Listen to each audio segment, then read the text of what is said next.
हिंदी व्याकरण पत्र लेखन। बच्चों, आज हम पत्र लेखन क्या होता है, इसके महत्व और विशेषताओं के बारे में जानेंगे। बच्चों, आपने अपने घर पर कभी न कभी तो डाकिये को पत्र लाते देखा होगा। पत्र के द्वारा दूर बैठे हमारे सगे संबंधियों के हाल चाल हमें पता चलते हैं। आरंभ से ही पत्र लेखन को एक कला माना गया है, परंतु हमारे आज के आधुनिक समाज में बहुत कम लोग ही एक अच्छा पत्र लिखना जानते हैं। बच्चों, इसलिए आपके लिए पत्र लेखन की कला को सीखना अति आवश्यक है, क्योंकि पत्र निजी ही नहीं वरन व्यापारिक व सामाजिक भी होते हैं। आइए अब हम पत्र लिखने की विधि व पत्रों के प्रकार को जानते हैं। बच्चों, पत्र लिखने की विधि जानने के लिए सबसे पहले पत्र के अंगों का ज्ञान होना अति आवश्यक है। आइए अब हम पत्रों के अंग के बारे में जानते हैं। सबसे पहले पत्र के अंगों में आता है नाम व पता। निजी व व्यावसायिक दोनों ही प्रकार के पत्रों में पत्र लिखने वाला अपना नाम व पता सबसे पहले बाईं तरफ लिखता है। उसके बाद तारीख, जिस दिन पत्र लिखा जाता है उस दिन की तारीख भी बाईं ओर लिखी जाती है। फिर आता है संबोधन, जिसके लिए पत्र लिखा जा रहा है पत्र के बाईं ओर उसे संबोधित किया जाता है। उदाहरण, निजी पत्रों में आदरणीय माताजी, आदरणीय पिताजी आदि। व्यावसायिक व विभागीय पत्रों में महोदय, श्रीमान, श्रीमती, आदरणीय इत्यादि प्रयोग किए जाते हैं। संबोधन के बाद आता है विषय। अब पत्र का विषय अर्थात पत्र को लिखने का कारण लिखा जाता है कि पत्र किस कारण से लिखा गया है। विषय के बाद हम बढ़ते हैं समाप्ति की ओर।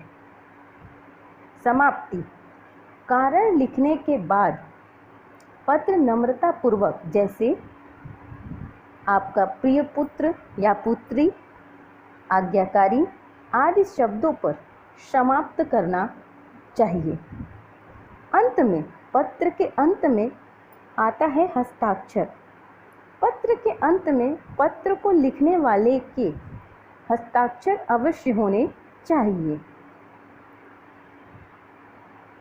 बच्चों, अभी हमने पत्र के अंगों के बारे में जाना।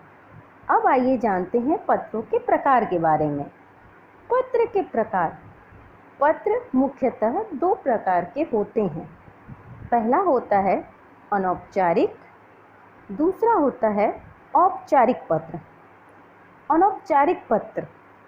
अनौपचारिक पत्र उन लोगों के लिए लिखे जाते हैं जिनसे हमारा व्यक्तिगत संबंध है या किसी प्रकार के संबंध होने या करने की संभावना होती है। अतः ऐसे पत्र पारिवारिक लोगों, मित्रों और संबंधियों को लिखे जाते हैं। औपचारिक पत्रों में निम्न प्रकार के पत्र आते हैं: पारिवारिक पत्र, मित्र गणों को पत्र, निमंत्रण पत्र, बधाई पत्र इत्यादि। अब दूसरा है औपचारिक पत्र। औपचारिक पत्र उन लोगों के लिए लिखे जाते हैं जिनसे हमारा व्यक्तिगत परिचय नहीं होता है।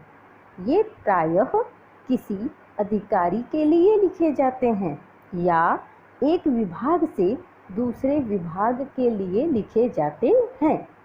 औपचारिक पत्र में निम्न प्रकार के पत्र आते हैं: प्रार्थना पत्र, आवेदन पत्र, शिकायती पत्र या व्यावसायिक पत्र। बच्चों, पत्र लिखने के साथ साथ पत्र के अच्छे गुण भी होने चाहिए। और एक अच्छे पत्र लिखने के क्या गुण हैं उसे हम आपको बताते हैं। पहला, पत्र सरल व स्पष्ट भाषा में होना चाहिए। दूसरा, पत्र छोटा व सुलझा हुआ होना चाहिए। तीसरा, पत्र में विषय वस्तु व उद्देश्य समझने योग्य भाषा में लिखना चाहिए।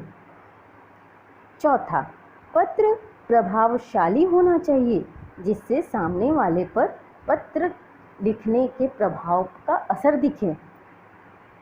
पांचवा और आखिरी, पत्र सदैव आकर्षक व साफ लिखावट में होना चाहिए जिससे आपके पत्र को पढ़ने वाला समझ सके।